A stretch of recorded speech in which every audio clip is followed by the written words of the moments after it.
Vamos ao vídeo 4 da nossa aula 2.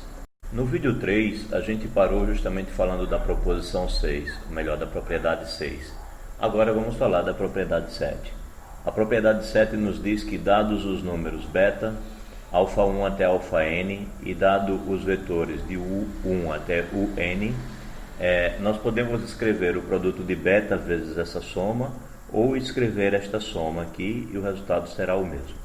Ou seja, aquela forma de associar que é garantida por uma das propriedades da multiplicação por escalar, ela nos dá a possibilidade de colocar o beta aqui em evidência. Escrito de maneira mais compacta, está aqui à esquerda o beta em evidência, e esta somatória é exatamente esta somatória aqui. Do lado direito nós temos a somatória de cada uma dessas parcelas, onde você tem o beta envolvido em cada parcela, alfa j e o j, com j variando de 1 até n. Mas o mais interessante mesmo desta propriedade, da propriedade 7, é justamente a demonstração, porque é a primeira vez que a gente vai usar a demonstração por indução sobre um número n natural. Então é importante que a gente observe como se faz, até porque se em algum exercício aparecer algum questionamento que dependa de uma afirmação que seja válida para todo número natural, geralmente o método da indução será o método mais indicado para resolver o exercício. Então, para a gente poder demonstrar por indução, o primeiro passo é você verificar se é válido para um certo número natural fixo. Nesse nosso caso, o nosso problema começa com o número 1. Então, a primeira afirmação que nós fazemos é que se n for igual a 1, ou seja, se a gente tiver só a primeira parcela aqui, beta vezes alfa 1 u1 vai ser igual a beta alfa 1 u1, ou seja, pensando nessa somatória até a primeira parcela apenas, e pensando nessa somatória também até a primeira parcela. Só que esta igualdade é verdadeira porque é justamente um dos axiomas que define espaço vetorial na hora em que a gente fala da sua multiplicação por escalar, tá certo? Então é verdade para n igual a 1. Então agora no próximo passo a gente supõe para um certo valor k, um número natural k, maior do que um fixo.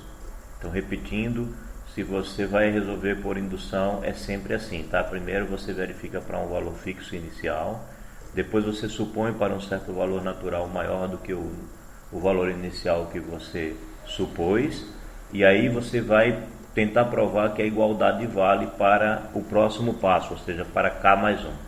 Então, nossa ideia é a seguinte: se a gente tem essa igualdade válida para k, a gente quer provar para k mais 1. Então, a gente vai somar aqui à direita uma parcela a mais dessa, e naturalmente a gente vai ter que somar também à esquerda. Então, se aqui está até alfa k e o k, nós vamos então até alfa k mais 1 e o k mais 1.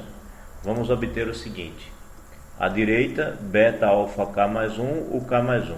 E à esquerda, a mesma parcela aparece. Só que a gente precisa então escrever o lado esquerdo da mesma forma que a gente tinha o lado esquerdo da igualdade anterior. Façamos então isso. Primeiro, olhando só para essa parcela, a propriedade da multiplicação por escalar, que define espaço vetorial, nos garante que quando é apenas uma parcela, eu posso associar isso daqui de uma maneira diferente. Então a gente muda a posição dos parênteses e escreve assim. Só que feito isso, a gente tem a possibilidade de colocar o beta em evidência. Então a gente vai ter a escrita dessa maneira. O beta sai, vem para fora do parêntese, e o parêntese compreende então este produto de alfa k mais 1 por o k mais 1. Bem, sendo assim, eu tenho a escrita exatamente do jeito que eu tinha antes, Ou seja, o que está escrito aqui é exatamente o que estava escrito aqui para k. Nós conseguimos mostrar que vale também para k mais 1. Então, o que nos garante o princípio da indução? Pelo princípio da indução, a igualdade vale para todo número n natural. E assim a gente provou a propriedade 7. Agora vamos falar sobre subespaços vetoriais. Bem, para falar sobre subespaços vetoriais, a gente pode introduzir o conceito de subespaços vetoriais de pelo menos duas maneiras, conforme as seguintes definições. Definição 1. A gente pode dizer que um subconjunto W de um espaço vetorial V é um subespaço vetorial de V, quando W também é um subespaço vetorial. Essa é uma maneira de definir subespaço vetorial, mas a gente tem uma outra maneira. Definição 2. Seja V um espaço vetorial sobre R. Um subespaço vetorial de V é um subconjunto W de V, tal que aconteça essas três condições aqui. A primeira, o vetor nulo tem que pertencer a W. A segunda, o W tem que ser fechado para adição, ou seja, se você pegar dois vetores em W, a soma desses dois vetores tem que continuar em W. E a terceira, o W também tem que ser fechado para multiplicação por escalar. Ou seja, se você tem um número real alfa e você pega um vetor em W, o produto por escalar, alfa U, tem que continuar em W. Bem, alguns autores então definem de uma dessas formas e coloca a outra definição como proposição. Ou seja, a gente pode adotar a definição 1 como sendo nossa definição e provar a definição 2 como uma proposição, ou a gente pode aceitar a definição 2 como nossa proposição, ou nossa definição, e provar a definição 1 como uma proposição. Foi assim que fez o autor do nosso livro-texto. Então vamos seguir o caminho que ele utilizou. Vamos considerar a definição de um espaço vetorial como sendo a definição 2 e vamos colocar a definição 1 como uma proposição. Faremos isso, tá? Vamos adotar a definição 2 e apresentar a definição 1 como proposição. Então, proposição. Se W é um espaço vetorial de V, então W também é um espaço vetorial sobre R. Esse também é um bom momento para a gente comentar o seguinte. Entendam que demonstrar um fato matemático se baseia nas informações que você tem. Então você tem fatos matemáticos demonstrados, que são verdadeiros, fatos matemáticos óbvios que você pode utilizar. Então veja, nesse caso, aquilo que poderia ser tratado como uma definição, a nossa definição 1, e aí não teria nada a ser demonstrado, a gente está tratando como uma proposição. A nossa definição está sendo a definição 2, mas poderia ser ao contrário. Nós poderíamos tratar a definição 1 como nossa definição e colocar aqui, no próximo passo, proposição, e colocar o que está sendo dito na definição 2 como nossa proposição aqui a demonstrar. Bem, sigamos então com a demonstração, lembrando que vale a definição 2. Se W é um subespaço de V, então W é diferente do vazio. Por quê? Porque pela nossa definição 2, o zero pertence a W, ok? A adição de W herda a associatividade e a comutatividade da adição de V. Claro, né? W é um subconjunto de V.